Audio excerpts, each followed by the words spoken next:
ചില വെള്ളിയാഴ്ചകൾ നമ്മൾ ഓട്ടം പോകാറില്ല. നോമ്പായതുകൊണ്ട് വീട്ടിലിങ്ങനെ വെറുതെ ഇരിക്കണ്ടെന്ന് എന്തെങ്കിലും ക്രാഫ്റ്റ് വർക്ക് ഒക്കെ ചെയ്യാന്ന് വിചാരിച്ചപ്പോൾ ഐഡിയ കിട്ടി. പണ്ടേ ടെസ്റ്റ് വർക്കിന് ബാക്കി വന്ന കുറച്ച് പെയിന്റ് ഇരിപ്പുണ്ടായിരുന്നു. നോമ്പിന് അവൾ അടുക്കള വൃത്തിയാക്കിയപ്പോൾ കുറച്ച് പ്ലാസ്റ്റിക്കിന്റെ കൂട്ടത്തിൽ ഐസ്ക്രീം ബോട്ടിൽ ഉണ്ടായിരുന്നു. ഏകദേശം 5-6 ബോട്ടിൽ ഇട്ടിട്ടുണ്ട്. ഇത് വെച്ച് നമുക്ക് കുറച്ച് പ്ലാന്റ് പോട്ട് ഉണ്ടാക്കാന്ന് വിചാരിച്ചു. ചെയ്തു തുടങ്ങിയപ്പോൾ ഒരു ഐഡിയയും കാര്യങ്ങളൊന്നും കിട്ടിയില്ല. നമ്മളിലുള്ള പെയിന്റ് എന്ന് വെച്ചാൽ 5-6 ഐറ്റം പെയിന്റുകളുണ്ട്. അതിനകത്ത് യെല്ലോ ഞാൻ സെലക്ട് ചെയ്തു. പെയിന്റ് പെട്ടെന്ന് ഉണങ്ങാൻ കിട്ടാനായിട്ടും ലൂസ് ആവാനും വേണ്ടിയിട്ട് നമ്മൾ ടർപ്പൻ അടിച്ചു കൊടുത്തിട്ടുണ്ട്. യെല്ലോ പെയിന്റ് ആണ് കുറച്ചുകൂടെ അട്രാക്റ്റീവ്, അതുകൊണ്ടാണ് യെല്ലോ സെലക്ട് ചെയ്തത്. അങ്ങനെ 6 ടിന്നിൽ നമ്മൾ യെല്ലോ പെയിന്റ് ആണ് അടിച്ചത്. പെയിന്റ് ഒക്കെ അടിച്ചതിനകത്ത് ഡീറ്റെയിൽ ആയിട്ട് വരയ്ക്കാനൊക്കെ തുടങ്ങിയപ്പോഴാണ് വൈഫിന്റെ വരവ്.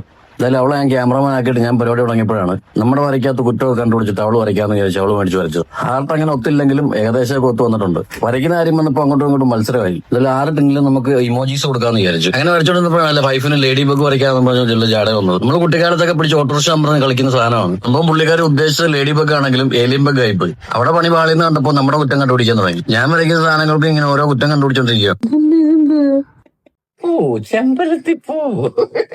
ഫൈനലി 5 ടിന്നിൽ നമ്മൾ ഇമോജീസും 1 ടിന്നിൽ ഫ്ലവറും കാര്യങ്ങളൊക്കെ വരച്ച് നമ്മൾ ഫിനിഷ് ചെയ്തു. അപ്പൊ ഇതാണ് ഫൈനൽ ലുക്ക്. ഇതിനകത്ത് ഞാൻ പ്ലാന്റ് ഒക്കെ ഇടുന്ന വീഡിയോ അടുത്ത് വരുന്നതായിരിക്കും. അപ്പൊ അടുത്ത വീഡിയോയിൽ കാണുമ്പോഴേക്കും ബൈ.